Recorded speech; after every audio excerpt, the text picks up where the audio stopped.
Today is Monday, May 4th, 2020, and we're going back to our videos. Je ne sais pas si vous avez entendu ou si les choses sont plus claires au moment où je fais cette vidéo, mais on va être obligé de continuer avec ce format de vidéo et de cours en ligne parce que apparemment on ne va pas se revoir avant encore un petit bout de temps et visiblement jusqu'à début juin. Donc on reprend ce système de vidéos, j'en ferai une pour chaque cours qu'on aura en ligne et voilà, essayez de vous accrocher, on va s'en sortir ensemble. Alors j'ai décidé de faire ces vidéos, de continuer les cours suivant un schéma en 3 étapes. On va reprendre pas mal de révisions et refaire certaines choses pour bien ancrer le present perfect.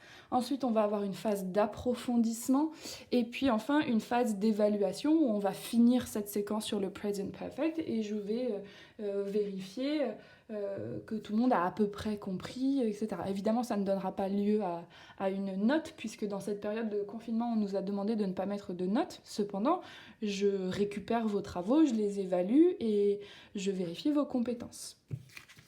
Alors, on se souvient qu'on est en train de travailler sur le present perfect. Le present perfect, je vous rappelle, est une conjugaison en anglais qui appartient au passé. Mais elle a une particularité parce que autant ça représente un fait qui est passé, autant ça a une conséquence, une influence sur le présent. C'est pas juste un fait passé, d'accord ? C'est un fait passé qui a une conséquence sur le présent.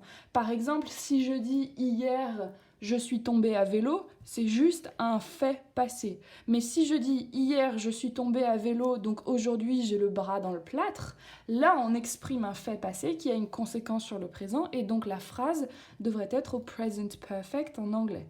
On se rappelle que la construction du present perfect, d'accord, c'est d'abord le pronom, suivant la personne dont vous parlez, I, you, we, they, etc., plus l'auxiliaire have, d'accord. Attention, si on parle à la troisième personne du singulier, ça devient has, mais c'est la seule chose qui change, plus le participe passé du verbe. Ça, c'est la construction du present perfect. Quand vous voulez conjuguer au present perfect, il faut respecter cette construction-là. Maintenant, on se souvient aussi que le participe passé, c'est une forme spéciale du verbe, d'accord ? Soit c'est le verbe qui va se terminer en ed si c'est un verbe régulier, comme par exemple, je sais pas moi, le verbe to walk, le participe passé, ça devient walked.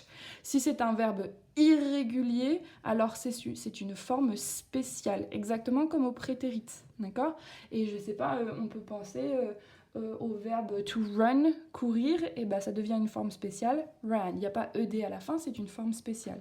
Et on avait commencé dans le cahier, à faire un tableau, vous vous souvenez, avec l'infinitif du verbe, son prétérit, sa forme au participe passé et son français. Okay ? On va retravailler tout ça dans la phase de révision. On se souvient aussi qu'on avait vu un petit peu de vocabulaire, d'accord ? On va repasser un petit peu ce vocabulaire.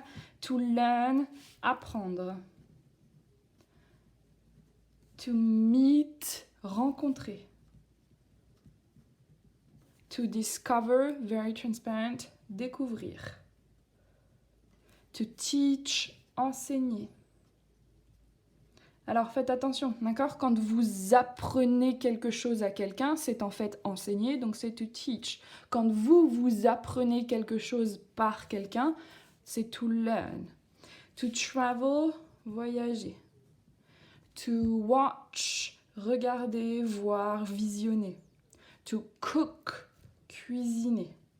Ça, c'est du vocabulaire que vous avez besoin d'apprendre et d'avoir dans un coin de votre tête parce que vous allez le réutiliser au fur et à mesure des cours qu'on va faire ensemble et lors de l'évaluation. Okay ? On va s'arrêter là aujourd'hui pour les révisions. I'm going to give you homework.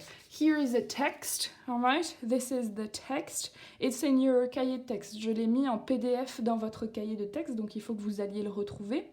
First, you need to read the text, okay? This is your homework, text to read. Then you have 3 questions to answer, okay? So questions.